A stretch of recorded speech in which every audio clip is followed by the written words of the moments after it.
ಯಾವುದು ಮರಣಗಳಾಗಿದ್ದಾವೆ ಅವು ವೈಯಕ್ತಿಕ ಕಾರಣಗೋಸ್ಕರ ಆಗಿರ್ತಕ್ಕಂಥದ್ದು. ಇದ್ರಾಗ ವೈಯಕ್ತಿಕ ಕಾರಣ ನಂದವ್ರದ್ದು ಏನಿರ್ತೈತಿ, ಅವ್ರೇನು ನನ್ನ ಸಂಬಂಧಿಕರ, ನಾನು ಅವ್ರ ಕೂಡ ವ್ಯವಹಾರ ಮಾಡಿದ್ದೇನೆ, ಆಕೆಯನ್ನು ವ್ಯವಹಾರ ಮಾಡ್ಯಾಳ. ವೈಯಕ್ತಿಕ ಸಂಬಂಧ ಅಂದ್ರೆ ಏನಂದ್ರೆ ಅರ್ಥ ಏನು ಅವ್ರವ್ರ ಏನು ಮ್ಯೂಚುವಲ್ ಅಂಡರ್ಸ್ಟ್ಯಾಂಡಿಂಗ್ ಇತ್ತ, ಹಂಗಿದ್ರೆ ಆಕೆ ಮಡ್ರೆ ಕಟ್ಟಿತ್ತು. ಮೊನ್ನೆ ಮುಖ್ಯಮಂತ್ರಿಗಳೇ, ನಾನು ನಿಮ್ಮ ಕಾಂಗ್ರೆಸ್ ಕಾರ್ಪೊರೇಟರ್ ಇದ್ದೇನೆ, ದಯಮಾಡಿ ಅದನ್ನ ಅರ್ಥ ಮಾಡ್ಕೊರಿ. ನನ್ನ ಮನ್ಯಾಗ ದುಃಖ ಇದೆ ಅಂತ ನೀವು ಇಂಥ ಸ್ಟೇಟ್ಮೆಂಟ್ ಕೊಟ್ಟು ಇಡೀ ರಾಜ್ಯಕ್ಕೆ ನನ್ನ ಮಂತನದ ಮರ್ಯಾದೆ ತೆಗಿಬೇಡ್ರಿ. ಲವ್ ಜಿಹಾದ್ ನನಗೆ ಬಂದಿರೋ ಮಾಹಿತಿಯ ಪ್ರಕಾರ ಅವರಿಬ್ರು ಪರಸ್ಪರ ಪ್ರೀತಿ ಮಾಡ್ತಾ ಇದ್ರು.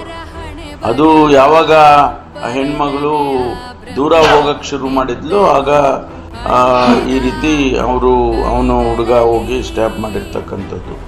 ಅದು ಯಾವ ಲವ್ ಜಿಹಾದು ಏನು ಕಾಣಿಸ್ತಿಲ್ಲ, ಅದು ಯಾವ ಲವ್ ಜಿಹಾದು ಏನು ಕಾಣಿಸ್ತಿಲ್ಲ.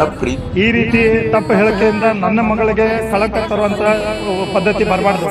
ಯಾಕಂದ್ರೆ ನನ್ನ ಮಗಳು ಏನಂತ ನನ್ನ ಪ್ಯೂರಿಟಿ ಗೊತ್ತಿದೆ.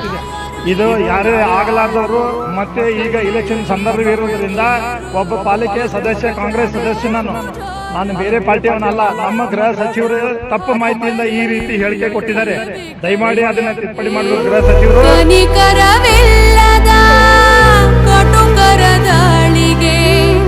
ಕನಸಿನ ತೋಟವೇ ಕಸದ ಪಾಲಿಗೆ.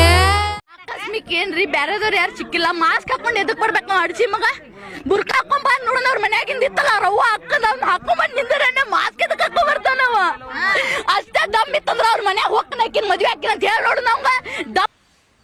ಕರ್ನಾಟಕ ನಾಡಿನ ಜನತೆಗೆ ನಮಸ್ಕಾರ. ಏನು ಈ ವಿಡಿಯೋ ಮಾಡೋ ವಿಶೇಷ ಏನಂದ್ರೆ, ಇವತ್ತು ನೀವು ನೋಡಿದ್ರಿ ಹುಬ್ಳಿಯಲ್ಲಿ ಒಬ್ಬ ಅಮಾಯಕಿ ವಿದ್ಯಾರ್ಥಿನಿ ಕೊಲೆ ಆಗಿರೋ ಅಂಥದ್ದು. ಇಂಥ ಕ್ರೂರಿಗಳಿಗೆ ಏನು ನಮ್ಮ ಸರ್ಕಾರ ವ್ಯವಸ್ಥಿತವಾಗಿ ಪೊಲೀಸ್ ಭದ್ರತೆ ಬೇರೆ ಒದಗಿಸಿಕೊಟ್ಟಿದೆ. ಇದೇ ತರ ಮುಂದೆ ಹೊರದ್ರೆ ಇಂಥ ಕ್ರೂರಿಗಳ ಸಂಖ್ಯೆ ಕರ್ನಾಟಕದಲ್ಲಿ ಜಾಸ್ತಿಯಾಗಿ ಏನು ಹೆಣ್ಮಕ್ಳು ಯಾವುದೇ ರೀತಿ ಎಜುಕೇಶನ್ಗಳಿಗಾಗ್ಲಿ ಜಾಬ್ಗಳಿಗಾಗ್ಲಿ ಹೋಗಿ ಏನು ಮಹಿಳೆಯರ ಸಬಲೀಕರಣ ಕುಂಠಿತ ಆಗೋದ್ರಲ್ಲಿ ಯಾವುದೇ ಡೌಟ್ ಇಲ್ಲ ಅಂತ ಹೇಳಿ ಈ ಸಂದರ್ಭದಲ್ಲಿ ನಮಗೆ ಕಳವಳ ವ್ಯಕ್ತ ಆಗ್ತಿದೆ.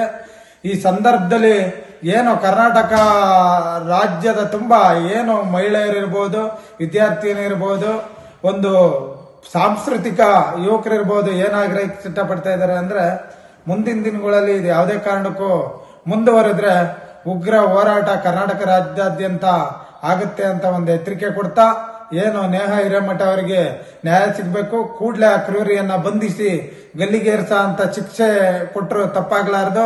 ಇದನ್ನ ಕೊಡೋ ಮುಖಾಂತರ ಇಂಥ ಕ್ರೂರಿಗಳು ಇಂಥ ಒಂದು ಕೃತ್ಯ ಎಸಗದೇ ಇರೋ ರೀತಿ ತಡಿಬೇಕು ಅಂತ ಸರ್ಕಾರಕ್ಕೆ ಈ ಸಂದರ್ಭದಲ್ಲಿ ಆಗ್ರಹಿಸಿ, ಏನು ಈ ನಾಡಿನ ಮಹಿಳೆಯರಲ್ಲಿ ಮತ್ತೆ ಯುವಕ ಯುವತಿಯರಲ್ಲಿ ಏನು ವಿನಂತಿ ಅಂದ್ರೆ, ಮುಂಬರುವ ಚುನಾವಣೆಯಲ್ಲಿ ಏನು ಈ ಕೃತ್ಯ ಎಸಗರಿಗೆ ಯಾವ ರೀತಿ ಒಂದು ಸಮರ್ಥನೆ ಮಾಡ್ಕೊಳ್ತಕ್ಕಂಥ ವ್ಯವಸ್ಥೆ ಮಾಡ್ತಾ ಇದ್ದಾರೆ, ಅವರಿಗೆ ತಕ್ಕ ಉತ್ತರ ಕೊಡೋ ಮುಖಾಂತರ ನಮ್ಮ ದೇಶದ ಭದ್ರತೆಗೆ ಬುನಾದಿ ಹಾಕ್ಬೇಕಂತ ಈ ಮೂಲಕ ವಿನಂತಿ ಮಾಡ್ಕೊಳ್ತೇನೆ. ಜೈ